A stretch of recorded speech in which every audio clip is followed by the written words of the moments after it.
The Department of Education just released plans for President Biden's brand new federal student loan forgiveness program. This program is not final just yet, but if it does become final, up to 30 million federal student loan borrowers would either have their loans completely forgiven or see up to $20,000 of their interest wiped away. And you may qualify for this if you have a specific hardship. Well, as you can imagine, a lot of you had a lot of questions.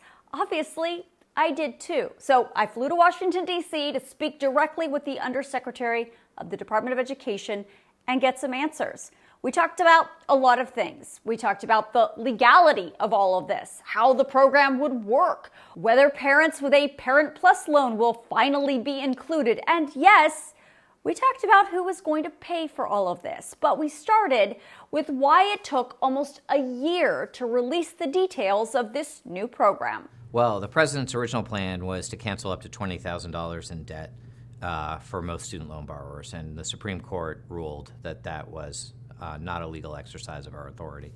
So we disagree with that decision, of course, but the president has asked us to move forward.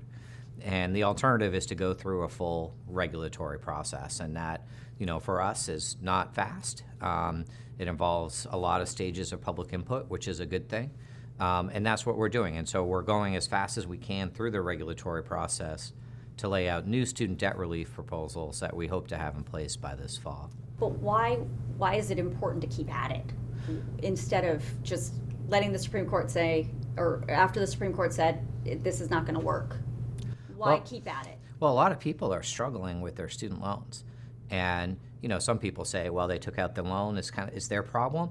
But that's not the way I see it. We have a lot of young Americans who are struggling to buy a home, to start a business. They're worried about starting a family. They're not able to save for their retirement or their own children's education. So there's a price that we all pay. Student loans are a burden not just for the person who took it out, but their entire family, their community. Ultimately, it weighs down the economy. So we have a lot at stake at tackling this student debt crisis. Speaking of the Supreme Court, the last time this happened, they struck the program down. What makes the Department of Education think that this time around is going to be different? Well, we studied that decision carefully, of course, and this is a different proposal. What we did then was in response to the pandemic. It was an emergency authority. It reached almost everyone because everyone was affected by the pandemic. This is under a different statute called the Higher Education Act. And here we are looking at people who are struggling with their loans for various reasons. And it turns out a lot of people are, but we're providing relief that's targeted on the issues that people are having with their loans. In the past decision from the Supreme Court, they said that the Secretary couldn't make such a broad blanket forgiveness. Right. And now I know that was under the different statute, and now you're under the Higher Education Act, but does it change any in terms of his broad authority? Because there seems to be, 30 million people that would qualify for this. That seems to be a broad authority. Well, the legal question seemed to be a debate over how much room the statute gave the Secretary. Mm-hmm. And so this is a different statute. There are targeted proposals. And I can tell you, we think our legal arguments are sound. And, we're just going to keep fighting to bring debt relief to students because we think it's that important. Okay. Let's talk about the program itself, because when my viewers have a lot of questions about what we just talked about, which is there are 5 specific categories of folks who would be qualified under this. And I think there's a couple of categories that are pretty self-explanatory, the people that would normally qualify, but they haven't applied. The people who went to a school that is no longer part of the student aid program, these. But I think the 2 where people have the most questions are the interest and the hardship. So let's start with the interest. Great. How does that work? So this is about people who owe more on their student loan than they originally borrowed. And for whatever reason, that means their payments haven't kept up with interest. And we have people who have been making payments in some cases for many years and still owe more than they originally borrowed. So what the proposal is to cancel that accrued interest. It's up to $20,000 for everyone Of the interest, of the interest. not the balance. Not the balance, or bring you back to what you originally borrowed. And then if you're enrolled in one of the income-driven repayment plans, then we'd forgive the entire amount. And the goal really is to put people back, where they started, because interest, there are 25 million people that owe more than they borrowed. That's the majority of people with student loans. So that's really out of control. The other question is the hardship question. Yeah. And I know that was a late addition to this. It Right. wasn't originally in Right. the proposal, in the rule. That's right. So why add hardship? Why add this to it? Yeah, well, one of the strengths of our regulatory process, it's not fast, but we get a lot of public input, and we take that seriously, and it helps us produce a better product at the end of the day. And one of the things we heard from stakeholders is, you can do all these things, they're great, but there are still people who are slipping through their cracks. There are people who are struggling with their loans, but they don't qualify under these other standards. So we thought it was important to have something else that recognizes there are a lot of other people that have hardship, and we want to have some flexibility to help them. So it might be, for example, people at high risk of default, people with high medical expenses, people who are long-term caregivers. Those types of expenses aren't considered in our loan repayment programs, but maybe they should be. So it gives us some flexibility there going forward. Okay, because in the notice that I read about it, it felt very general what hardship means.